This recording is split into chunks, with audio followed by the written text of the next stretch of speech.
Bueno, es un placer estar con ustedes para platicar sobre lo que es el arbitraje en materia de energía. Obviamente este es un tema relevante, ¿no? Porque es específico, tiene sus especificidades para el tema de arbitraje. Nos encontramos en medio de una transformación energética, ¿no? Diversas iniciativas globales y nacionales han modificado de manera importante el panorama del sector. Algunos gobiernos, como es el caso de México, han abierto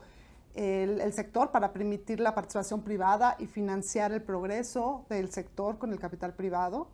También existen muchos impulsos globales por la promoción y uso de energías renovables que nos garanticen un futuro sustentable.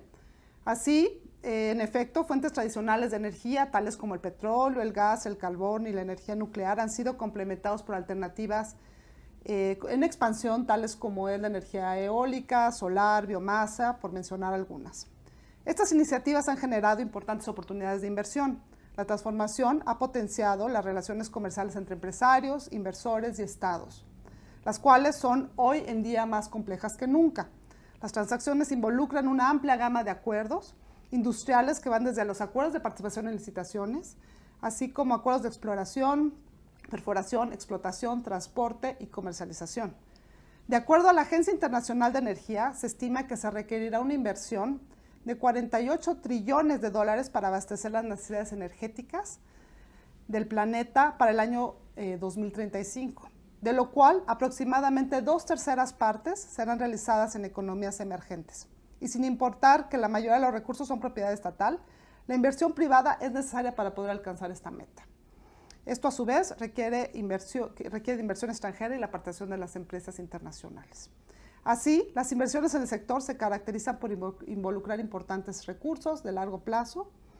y por ello, previendo que existen muchos riesgos, ahora más que nunca los inversionistas y contratistas tienen que asegurar que su relación contractual, ya sea con el propio gobierno, con entidades públicas o entre privados,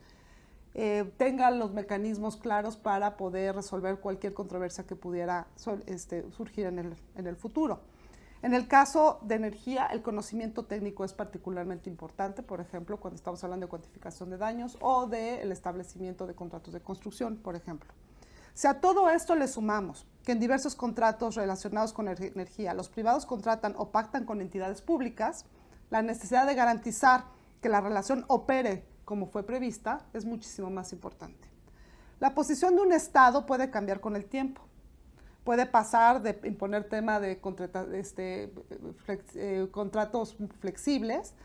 o de endurecer un poco más la posición. Y a veces esto depende un poco de la opinión popular. Entonces, en ese sentido, garantizar que el contrato se va a operar como está previsto es cada vez más importante. Ahora, ante la percepción de que el privado esté contratando con un ente más poderoso que él,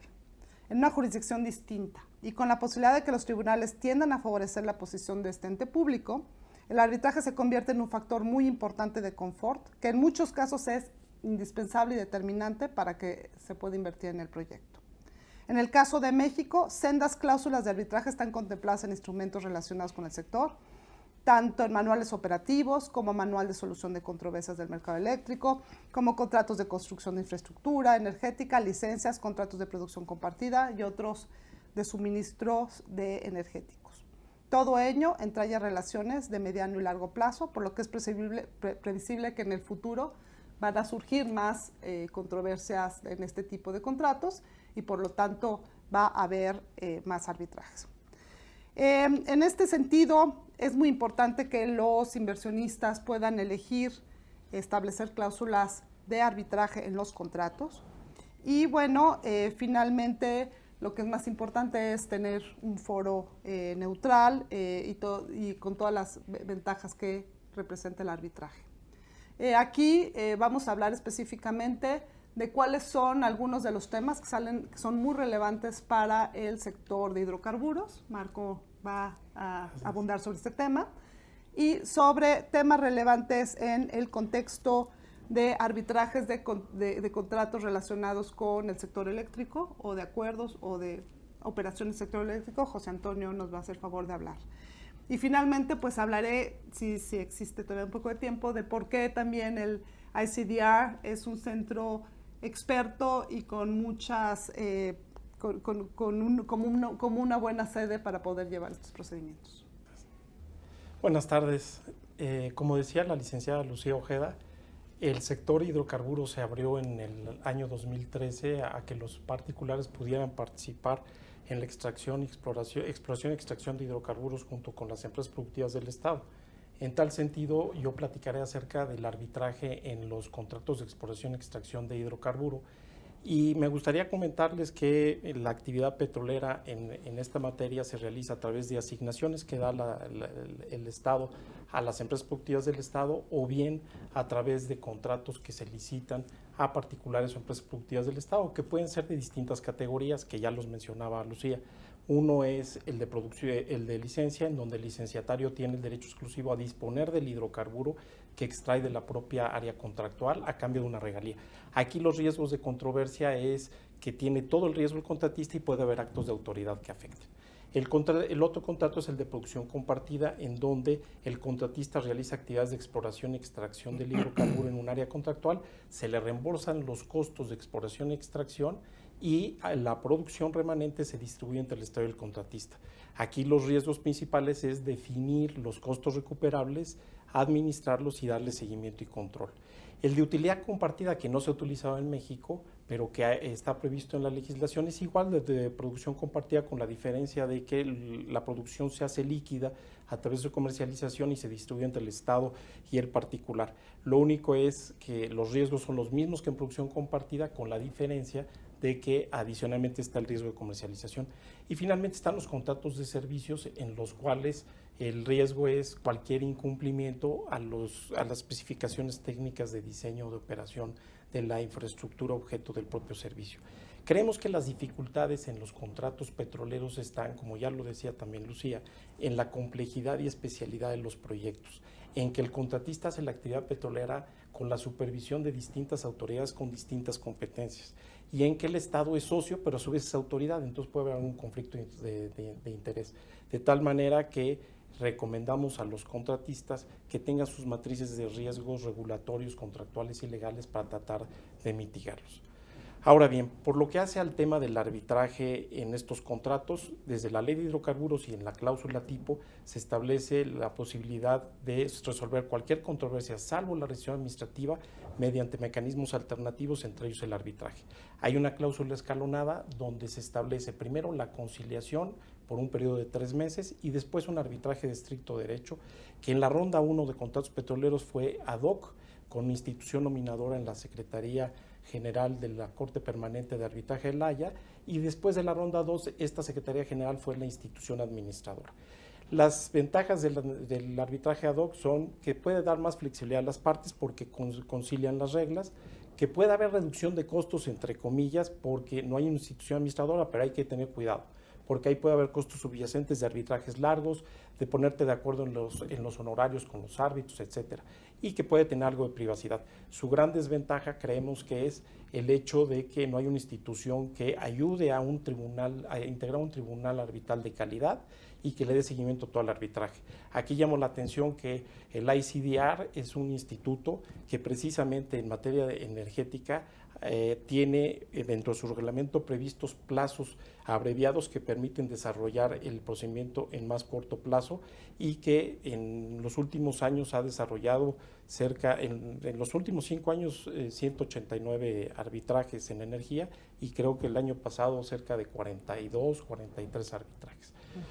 Por lo que hace a la resolución administrativa, yo nada más llamaría la atención de que esta figura, derivado de que los contratos también tienen una naturaleza administrativa, es un acto de autoridad del Estado que no es sujeto a arbitraje y ha generado algunas complejidades o incertidumbre frente a los particulares que son objeto de esta clase de contratos petroleros. Creemos que en este aspecto el derecho administrativo mexicano debería de ir evolucionando, y ahí ICDR puede ser una institución que promueva esto en nuestro país para distinguir el rol del Estado como autoridad del rol del Estado en el mercado abierto, en proyectos complejos que requieren mecanismos neutrales, imparciales, flexibles, especializados, que den garantía y seguridad jurídica a ambas partes. Espero que esta información general de los contratos petroleros y el arbitraje haya sido de utilidad. Muchas gracias. Yo hablando un poco del tema eléctrico en cuanto a la resolución de controversias mediante el arbitraje,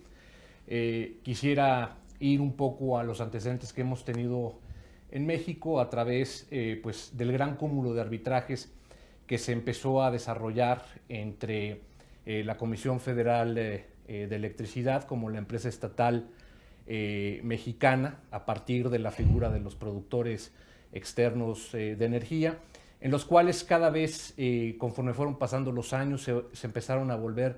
procedimientos más tecnificados y procedimientos más expuestos al vaivén de la propia tecnología y de las propias circunstancias que ocurrían en un mercado eléctrico como el mexicano, que poco a poco se fue aperturando no solamente para vender energía al propio Estado, sino a particulares a través de proyectos desarrollados por particulares. A partir de la reforma constitucional en el 2013 y posteriormente con la adopción de las leyes reglamentarias y de toda la normatividad administrativa que se dio en el país en los subsecuentes años para realizar proyectos privados, pues se abrió una gran gama de operaciones y de oportunidades para desarrolladores, para inversionistas y desde luego para tomadores de energía que querían incursionar en este mercado, buscando pues diferentes alternativas tanto para sus empresas en obtener precios a mejor nivel y con una seguridad de lo que estarían pagando en los subsecuentes años por su servicio eléctrico. De aquí pues podemos ver una gran gama de operaciones a través de diferentes tecnologías. Para hacer algo práctico a través de la experiencia que hemos logrado detectar en los procedimientos arbitrales, por lo menos en la parte eléctrica, y creo que también pudiera ser semejante a la parte de hidrocarburos, yo quiero hablar del superpoder que han agarrado los grupos técnicos de revisión o los Board Dispute Reviews que existen dentro de los contratos y en las cláusulas arbitrales. A través del tiempo, creo que esta figura que al principio se conceptualizaba como algo pues simplemente para dar una opinión técnica de manera muy rápida, que hiciera más expedito la manera de desarrollarse el procedimiento, se convirtió en un superpoder dentro de la propia cláusula arbitral, llegando incluso más allá de la potestad o de lo que tendría que ser la resolución al final mismo de un arbitraje por el panel arbitral. He visto a través de los años una infinidad de problemas a través de la composición de estos Board Dispute Reviews, porque simple y sencillamente se les ha dado facultades pues que han ido no solamente en el tema técnico, que puede abarcar un tema de la mera construcción, sino dándole facultades inclusive en operación, en mantenimientos, antes de entrar en operación en las mismas plantas, situaciones que tienen que ver con cuestiones de derecho financiero o situaciones que incluso tienen que ver con lo que ellos quieren llamar temas administrativos. Muchos de estos comités de revisión o comités técnicos de revisión tienen la facultad dentro de las propias cláusulas de ser instancias finales e inapelables, lo que imposibilitaría incluso llegar más allá de la propia resolución o del laudo arbitral.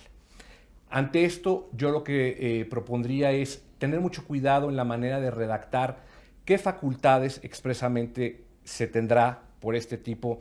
de